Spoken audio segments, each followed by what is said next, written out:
वैसा पिरालो ख़बर सिलसिलो जारी ख़बर शेयर कंदासीं। पिराली खां पिरालो town committee chairman Syed Juman Shah Pirali शहर अंदर इनक्रोचमेंट गैरकानूनी कब्ज़ा बाबति दुकानदारनि खे वाज़िह हिदायतूं जारी कई हुई।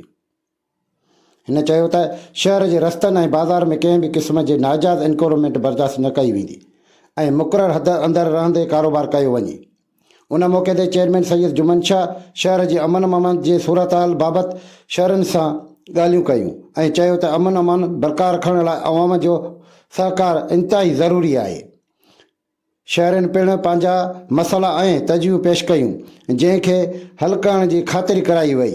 आख़िर में चेयरमैन सैयद जुमन शाह सफ़ाई सुथराई ऐं पुरअमन मज़मून बणाइण लाइ गॾियल कोशिशुनि ते ज़ोर ॾिनो वियो ऐं हिदायत कई वई शहरनि खे त पंहिंजे शहर जे हद दख़ली दुकानदारनि जे अॻियां रेड़ा संदुल ऐं ॿिया हटाए करे शहर खे बहितर ऐं ख़ूबसूरत बणायो वञे। उन मौक़े ते शहरनि ख़ातिरी कराई त इनशाला 2 ॾींहंनि अंदरि अंदरि पंहिंजा कब्ज़ा जेके आहिनि ऐं रेड़ा आहिनि इनशाला हटाया वेंदा। वॉइस ऑफ पिरालो पेज खे लाइक करणु शेयर करणु अव्हां जो पंहिंजी